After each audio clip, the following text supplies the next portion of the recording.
একের পর এক লোমহর্ষক, বেদনাদায়ক, মর্মান্তিক ঘটনা ঘটে যাচ্ছে। স্বামীকে বেঁধে রেখে সারা রাতভর স্ত্রীকে ধর্ষণ, ইতিহাসে শুনেছেন কিনা জানি না, ঘটেছে বিচ্ছিন্ন ঘটনা। কিন্তু ইউনূসের জমানায় একের পর এক ঘটে যাচ্ছে, তাও সনাতনী একটা পরিবার ভোলাতে স্বামীকে সারা রাতভর আটকে রেখে শারীরিক নির্যাতন এবং তার স্ত্রীকে তার স্বামীর সামনে নির্যাতন কতটা বীভৎস, কতটা লোমহর্ষক, এ বিষয়ে কথা বলবেন জনাব শেখ ফরিদ। আপনাকে স্বাগতম। আপনাকে একটু ভিডিওর অংশটা একটু আপনাকে দেখাই।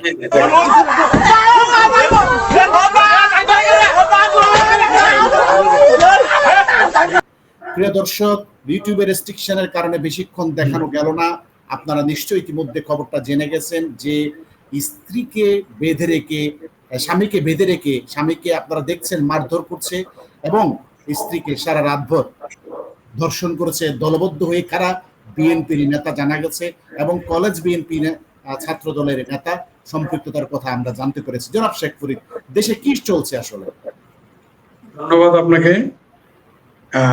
আরেকটা জিনিস হয়তো আপনারা খেয়াল করেন নাই বা এড়িয়ে গেছে, মানে আপনাদের আপনাদের চোখ সেটা এড়িয়ে গেছে। সেটা হলো, আপনি কি খেয়াল করছেন যে ভুক্তভোগীর নাম প্রকাশ করে নাই?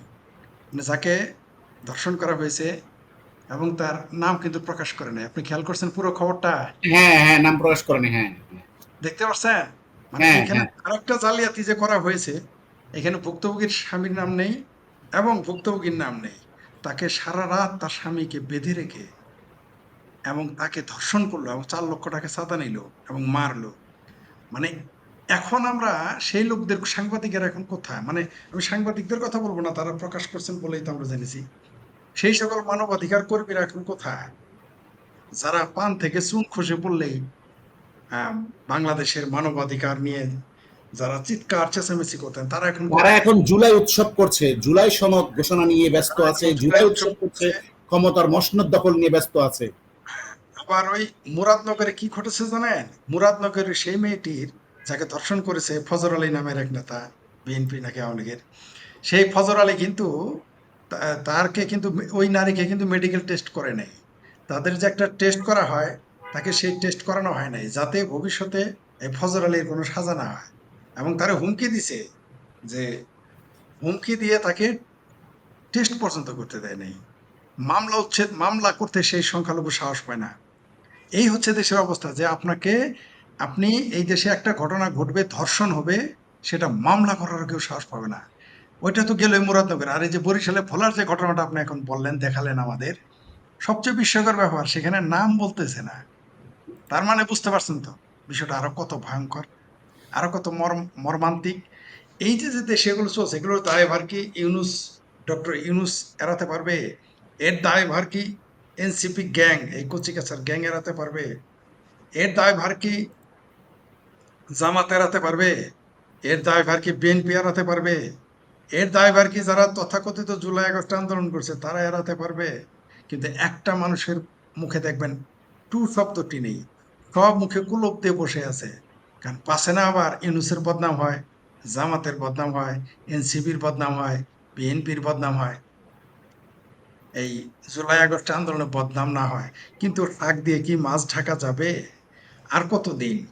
আগে তো আমরা এটা শুনতাম কোন শুধু জমানায় আমরা বসবাস করছি জনাব ফরিদ? এটা কোন দেশে, কোন দেশে আমরা আপনারা বসবাস করছেন? কোন দেশ? বাংলাদেশ হয়ে গেল। সৌদি আরবে নাকি ছিল আগে আইএমএ জাহেলিয়া, এখন এটা ইউনুসের জাহেলিয়া, এখন এটা জামাতি জাহেলিয়া, এখন আপনার একটা কি মনে আছে বিএনপি। জনাব শেখ ফরিদ, আপনাকে একটা জিনিস স্মরণ করিয়ে দিই, স্ত্রী স্বামীকে বেঁধে রেখে এক জায়গায় আরেক জায়গায় স্ত্রীকে নিয়ে গেছিল সিলেট এমসি কলেজের ছাত্রলীগের বলে প্রচার করেছিল। আমরা ধরে নিলাম ছাত্রলীগ, কিন্তু সরকার তৎক্ষণাৎ তাদেরকে গ্রেফতার করে আইনের আওতায় নিয়ে এসেছিল।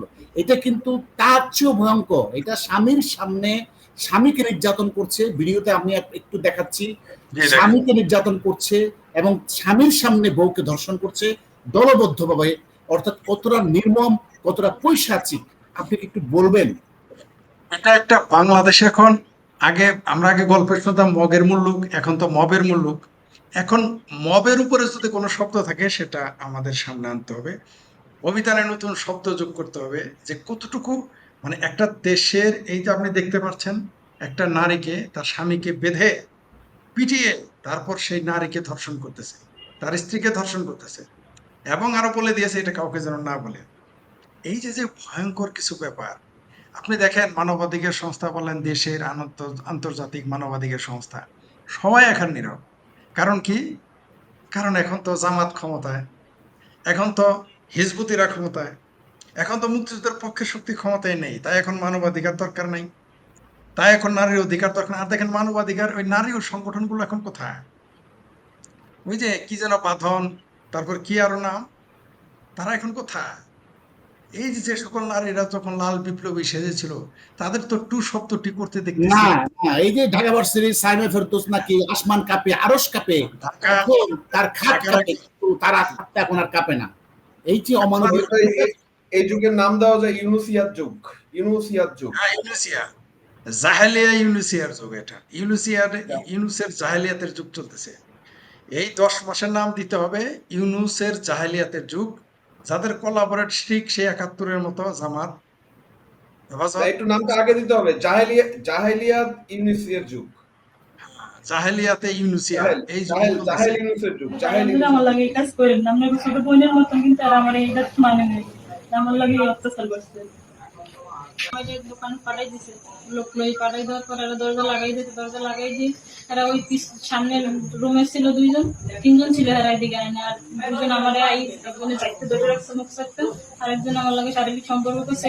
হ্যাঁ ও আসলে আবার হ্যাঁ আমি পাত ধরছি, আমার কথা মানে না, আবার হ্যাঁ উঠে গেছে, আবার ওই লোকের পাঠাই ওই লোকে আবার যাই ধরছে।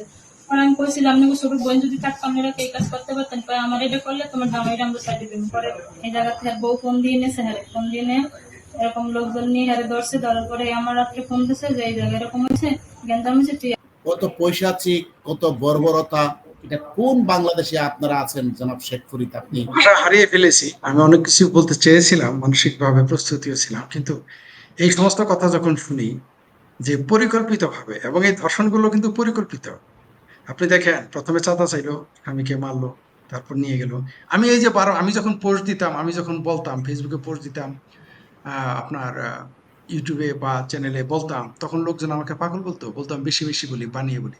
আমি তখনই বলেছি এই বাংলাদেশে কিন্তু এখন মায়েরা তার সন্তানকে রক্ষা করার জন্য ধর্ষিত হচ্ছে, মেয়েরা তার পিতাকে, তার ভাইকে রক্ষা করার জন্য ধর্ষিত হচ্ছে, স্ত্রীরা তার স্বামীকে রক্ষা করার জন্য ধর্ষিত হচ্ছে। মানুষ বিশ্বাস করে নাই, কিন্তু আমি জানি এটা ঘটছে। আমাকে ফোন করতো, আমি এগুলো লাইভ এসে বলছি, এমন না যে আমি এখনই বলতেছি। পুরো দেশটা এখন ধর্ষণের স্বর্গরাজ্য হয়ে গেছে। এই দেশটাকে এখন একটা বর্বরিক, একটা বর্বর রাষ্ট্রে পরিণত করা হয়েছে। এই ইউনুসেরা মুক্তিযুদ্ধের পক্ষের শক্তিকেই ফরিদ শুধু ভাই, সরায়। এটা কি ওদের এই সময় ইউনুসের এই যুগের ঘটনা কি ৭১-কে হার মানাবে? ৭১-এ তো আপনি তো বলতে পারছেন, এখন তো কেউ বলতেও পারতেছেন। ৭১-এ তো আপনি বলতে পারতেন, এখন তো কেউ বলার লোক নাই, আপনি কেউ বলবে না তো। দেখেন আপনি এই যে মুরাদনগরের ঘটনা, জনাব শেখ ফরিদ কায়দা ছোড়াছুরি, একদল বিএনপি বলছে এটা আওয়ামী লীগের নেতা, আবার কেউ বলছে ইয়ারা বলছে সরকার বলছে বিএনপি নেতা। এখন তো এখানে স্পষ্ট করে বলে দিল বিএনপির নেতা এবং কলেজের ছাত্র দলের কমিটি একের পর এক এই ভোলাতে কাণ্ডটা ঘুরিয়েছে।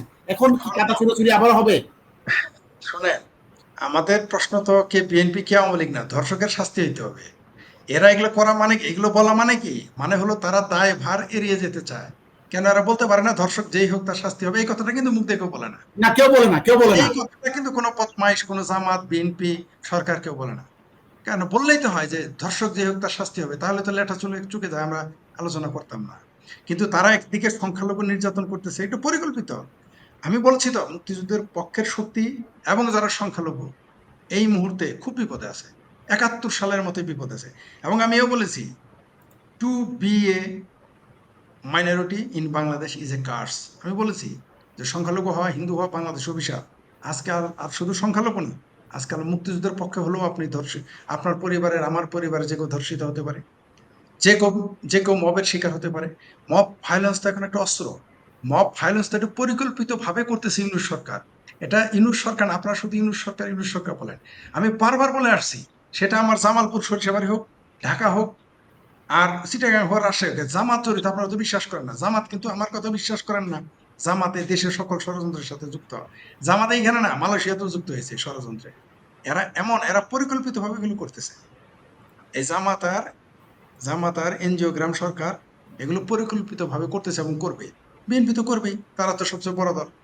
এখন আমাদের যে অবস্থান আন্তর্জাতিকভাবে, যদি আমরা আন্তর্জাতিক শক্তিদের এইখানে আমরা না বুঝাতে পারি, পৃথিবীর যারা যে সমস্ত দেশে মানবাধিকার স্ট্রং, সেই সমস্ত দেশে যদি আমরা বোঝাতে না পারি, তাহলে আমাদের আর কিছু করার নাই। কারণ পুলিশ এখন আমাদের পক্ষে নাই, আর্মি তো নাই, কারণ আর্মি তো নিজে ম্যাজিস্ট্রেসি পাওয়ার। আর্মি তো এই জামাতকে তো আর্মি বিহাইন্ড দ্য শক্তি, এনার্জি, পাওয়ার।